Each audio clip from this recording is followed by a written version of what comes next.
Shri Gurubhyo Namaha Hari Om Om Akhandananda Sambodha Bandana Yasya Jayate Govindam Tamaham Vande Chidananda Tanam Gurum.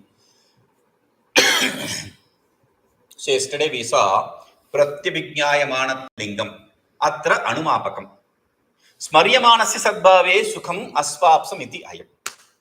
So this pratyabhijñā is the means for gaining the inferential knowledge. Now, what kind of pratyabhijñā? The remembrance of I experienced happiness, bliss. I slept peacefully. Now there are two things. There is memory, smṛryamāna, smrti, memory, remembrance. Okay. Then there is pratyabhijñā, recollection. What's the difference? See, smrti is not accepted to be a pramāṇa jñāna, valid proof in Vedanta. Because we can have smrti of things which we have not experienced. Not experienced means not really there. We experience in dream some things which we have not seen in this world. Smrti does not exist now. So smrti is not a valid proof. But pratyabhijñā, whereas, is a valid proof of the nature of a pratyaksha, direct perception. The difference is smrti does not, memory does not expect something which exists now. Whereas pratyabhijñā, recollection, is something which exists now. Example, I experienced bliss. That bliss exists now. Therefore, I call it recollection. This is one. Second thing, in the case of soyam devadatta, that is this person. That is also pratyabhijñā. That is not memory. You see the person in front of you, but that is not a direct perception. Because you are connecting it with some other person. That is memory. This is pratyaksha, that is memory. So connecting them, it is called as pratyabhijñā. Okay, recollection, that is what is recollection is. So pratyabhijñā is given the status of a direct perception. Okay, and that pratyabhijñā is the linga, is the pointer for inference. Wait, that's another confusion. I understand smrti and pratyabhijñā difference. And you said smrti is not valid proof and pratyabhijñā is valid proof. That also I understood. Pratyabhijñā is as valid as a direct perception. That also I understood. So pratyabhijñā is for all practical purpose, direct perception. When it is direct perception, why do you need it to be a pointer for inference? Why do you need it for inferential knowledge? Because direct perception is pratyaksha is more powerful than anumana, anumati, the inferential knowledge. Pratyakshe kim pramāṇam. When you have things, when you perceive something, why do you need to infer it? But the logicians have this fancy idea, pratyaksheapi jñāte. Even things which are perceived directly, the logicians, they use the inference. That is their nature. But we are not interested in that. Then why are you using that as a pointer to inference? Because this pratyaksha, though this is almost pratyaksha, it is not pratyaksha. The opponent wants to establish shunyavada there. So we have to use it as a pointer there. Okay? Because it is not now here. So we have to only infer. Purānubhūto no cettu. And we already said it is inferenced. It is a memory, recollection. Therefore, we have to accept it as memory and recollection. Why? Ya smrtihi sasa anubhav purvika. We gave this logic. That logic he is bringing again. Purānubhūto no cettu smṛteranudayo bhavet ityāditarkayuktiśca sadbhāve mānamātmanaḥ. पुरा अनुभूतः no चेत् तु स्मृतेः अनुदयो भवेत् इत्यादितर्कयुक्तिश्च sadbhāve mānam ātmanah purānubhūto no chet smṛtehe anudayo bhavet purānubhūto no chet if it was not experienced earlier pura earlier anubhūtah experienced if it was not experienced earlier then smṛtehe anudayo na bhavet the anudayo bhavet smrti anudaya means cannot arise there can be no recollection memory of it ityāditarkayuktiśca this logical understanding this logic ātmana sadbhāve mānam is proof for existence of self so therefore you cannot you the shunyavadi voidist cannot say that there is no self there is proof for self because if I didn't experience then I cannot recollect I cannot remember therefore I understand it so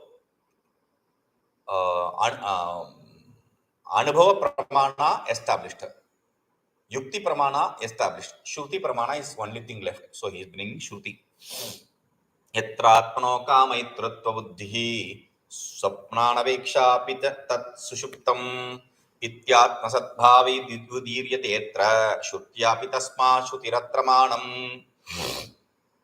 yatra ātmanaḥ akāmayitṛtvabuddhiḥ svapnānavekṣāpi ca tatsuṣuptam iti ātma sadbhāve udīryate'tra śrutyāpi tasmācchrutiratra mānam this is the meaning which is taken from the not verbatim meaning taken out from the Mandukya Upanishad and it is present here. Yatra kanchana kāmam na kāmayate kanchana svapnam na pashyati tatsuṣuptam. That is the statement there. Where one does not desire anything, where one does not dream anything, that is sushupti, that is dream, deep sleep state. That is exactly what is said here. Yatra ātmanaḥ akāmayitṛtvabuddhiḥ, where there is no knowledge of any desire. Kāmayitṛtva means desireness. Akāmayitṛtva, desirelessness. Where there is no knowledge of any desire. And svapnānavekṣāpi, there is no perception of a dream. There is no experience, there is no knowledge of thought function of a desire, there is no thought function of dream. What does that mean? By these two words, he is negating two states. Desire takes place only in the waking state. That thought function is negated, therefore waking state is negated. Dream takes place only in the dream state. When you remove the dream thought function, dream state is also removed. If you say where there is no desire, then there is apart from the deep sleep state, there is dream state. If you just say where there is no dream, apart from deep sleep state, there is waking state also. So the definition overpervades your defined. So it goes to another place also. So we say this is called as ativyapti dosha, overpervasion of the definition. So we say we negate both. Where there is no desire, not waking state. Where there is no dream, not dream state. That is what is called as sushupti, deep sleep state. tatsuṣuptam iti. Atra śrutya ātma sadbhāva udīryate. By shruti, the existence of self is very clearly established. Tasmāt, therefore, atra śrutyāpi mānam. Therefore, here the deep sleep state, the shruti also, the scripture also is a proof. So we have seen shruti, yukti, and anubhava. All the three are taken care of. Okay? Now, he is bringing both here. akāmayitṛtā svapnādarśanaṃ ghaṭate katham avidyamānasya tata ātmāstitvaṃ pratīyate. Now he is, after establishing it through all the Shruti, Yukti and Anubhava, he is refuting the Purapaksha, the opponent. Who is that? The voidist, Shunyavadi. Akāmayitṛtā svapnādarśanaṃ ghaṭate katham avidyamānasya tata ātmāstitvaṃ pratīyate. Avidyamānasya, for something which does not have existence, for the self which does not have existence, for you who don't exist. Akāmayitṛtva, desirelessness. Svapnādarśanaṃ, dreamlessness. Katham ghaṭate, how can it be possible? If you say, I don't exist, I am void, then how can there be desirelessness and dreamlessness? It is not possible. Therefore, tata, therefore, ātmāstitvaṃ pratīyate, we can clearly establish the existence of self. See, I have the experience.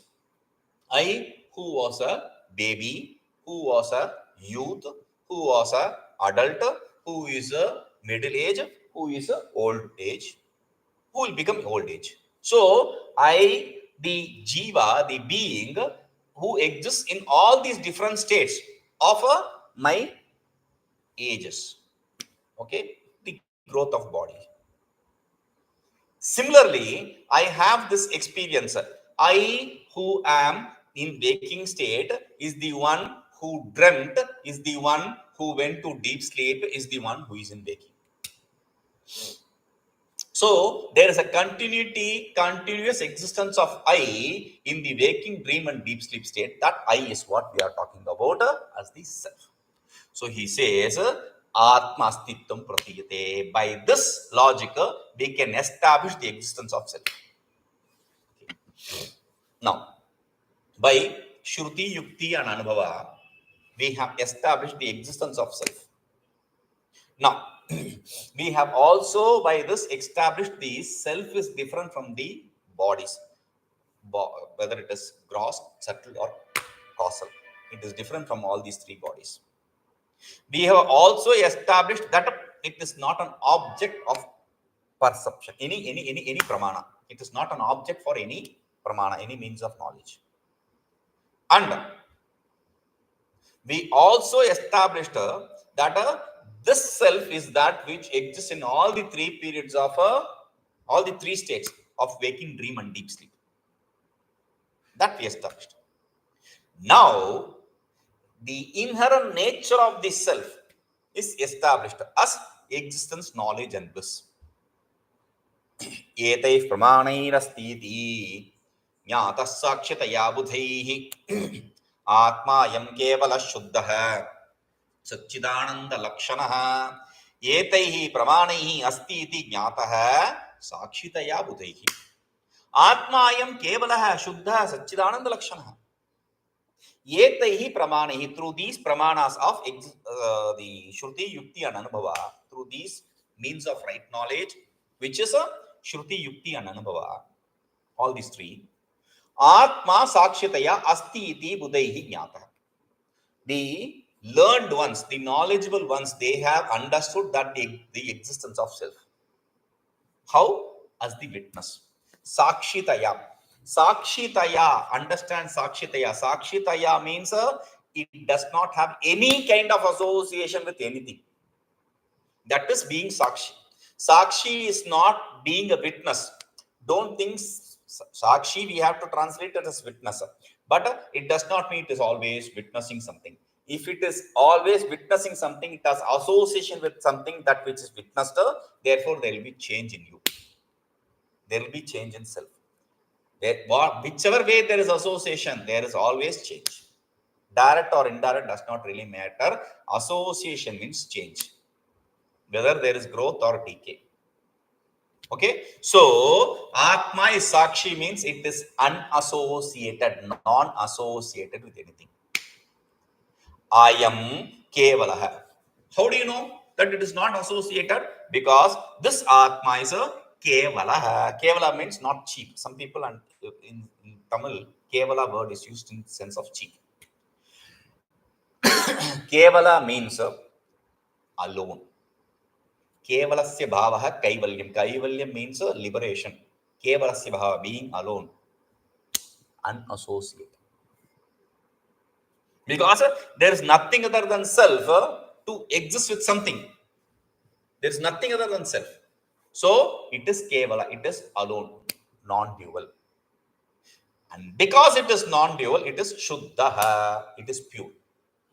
Because association brings impurity. Impurity can be cause for growth, or impurity can be cause for decay.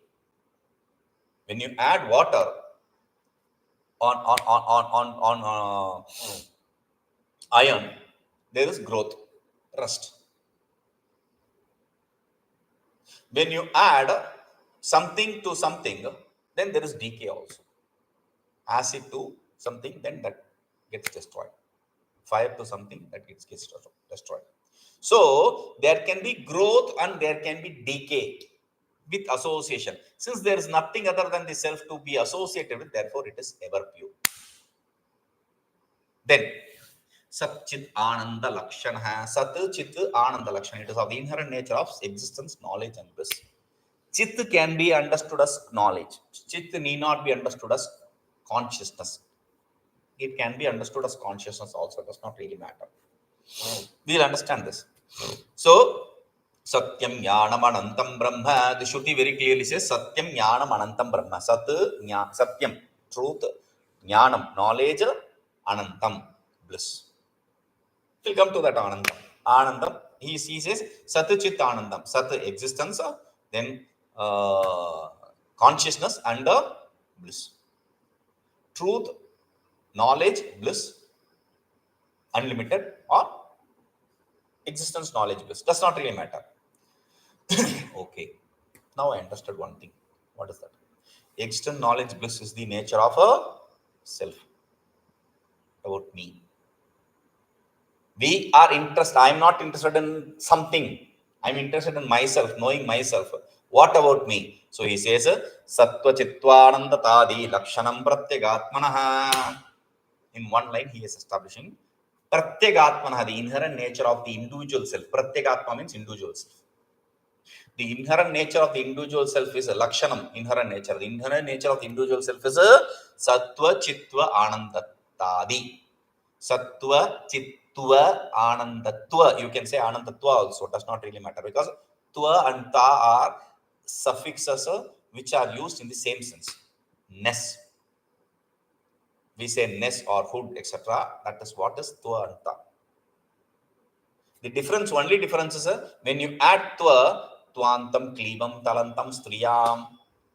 Grammar says if you add Tva, it is used in the sense of neutral gender. And if you use Ta, Tal, it becomes Ta. It is in feminine gender. That's the only difference. Otherwise, both are same. Okay. So, Sattva, existence-ness, Chittva, knowledge-ness or consciousness, knowledge-ness, Anandatadi, blissfulness. Pratīyate Lakshanam. This is the inherent nature of the individual self. Okay. Now, why do you say the self is existence, knowledge, bliss? That is explained from here. There are two ways to explain something. One is Samasa Paddhati. The other is Vyasa Paddhati. Samasa Paddhati means in brief. Vyasa Paddhati means in detail.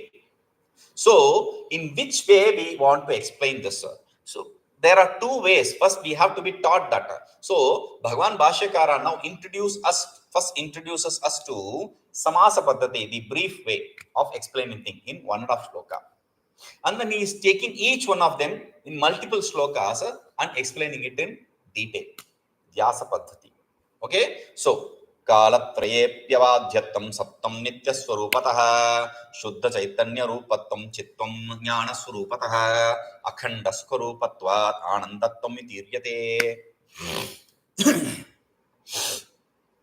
Kālatraye'pya sattam nityasvarupataḥ shuddha caitanya rupattam chittam jnana swarupataḥ akhanda swarupatvat anandatvam udīryate. Kālatraye'pya abhādyatvam. What is sattva? What is the definition for sattva? Nitya swarupataḥ, because it is eternal. Nitya. Sattva is nitya. Satya is nitya. Sattva is nitya. And what is sattva? Nitya. What is nitya? Sattva. What is the definition of that? Kālatraye'pya baddhyatvam. That which is not negated in all the three periods of time is a satya. Kālatraye'pya satyatvam. Kālatraye'pya nityatvam. Same. So since it is eternal, it is called as satya, truth. And what is truth? That which does not change in all the three periods of time. The rope snake changes. When you gain the knowledge of rope, the snake goes away, changes. The dream state changes when you wake or go to sleep. So that which does not change in all the three periods of time is called as a satya. Okay? Now, jnana surupataha shuddha chaitanya rupatam chitvam. Chitva, consciousness, means because it is of the nature of knowledge. Knowledge and consciousness are not different. Shuddha Chaitanya Rupatvam. Why is it called knowledge or consciousness? Because it is pure consciousness. Pure consciousness means unassociated consciousness. Non-attributed, unattributed consciousness. How can consciousness and knowledge be same? Because if something does not have consciousness or if something does not have knowledge, we call it as inert. Same. Okay? So, then, akhanda sukharupatvat anandatvam udīryate. Since it is a akhanda sukharupatva, it is of the nature of bliss. Not just any bliss. Akhanda sukharupatva. It is of the nature of uncurtailed bliss. Absolute bliss. Akhanda means limited. Akhanda means non-limited. Absolute. It is of the nature of absolute bliss. Therefore, it is called as Anandatva, blissfulness. Now, Satyam Jnanam Anantam Brahma. Satchidanandam Brahma, that is a different thing. But Satyam Jnanam Anantam Brahma, there is a definition. It is not adjective to each other. Each one of them itself is a definition. Satyam Brahma, Jnanam Brahma, Anantam Brahma. Brahman is of the nature of existence. Brahman is of the nature of bliss. Brahman is of the nature of knowledge. Now, Satyam Jnanam Anantam. Anantam means not knowledge. Not bliss. Anantam means unlimited. And Sat, Chit, Ananda. Ananda means bliss. How can? See, Sat means Sat. Fine. Satyam, Sat. Fine. Jnanam, Chit, that is also okay. Now I have seen that. But how can be Ananta, Ananda? Unlimited, how can you call unlimited be bliss? The Shruti very clearly says, Yo vai bhuma tad vai sukham nalpe sukhamasti. That which is unlimited is bliss. There is no bliss in the limited. Based on that, the self is of the nature of bliss. That is also established.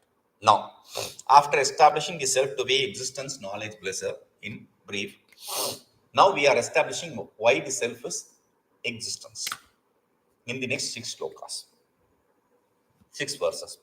Anubhūtātmanas sattā jāgrat svapna suṣuptishu aham asmi tyato nityah bhavatyātmāyaṃ avyayah.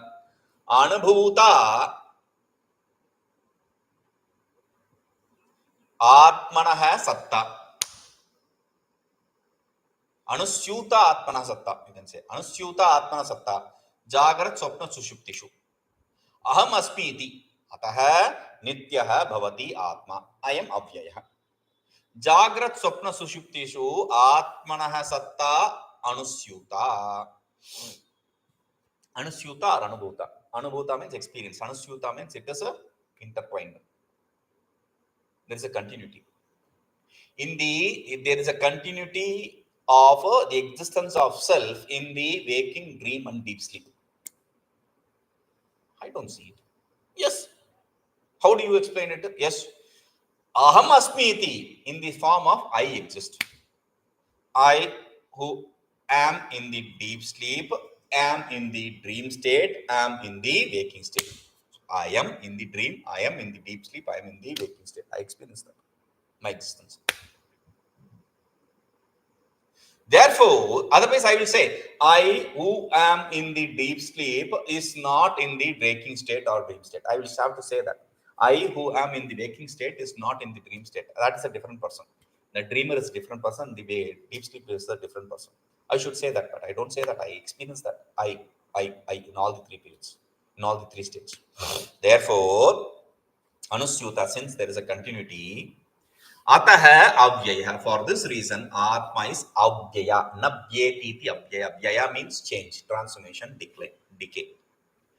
That which does not undergo transformation, decay, ayam Atma nitya. This Atma is that which does not undergo transformation or decay, because only when there is association, something that can be transformation or decay, you said.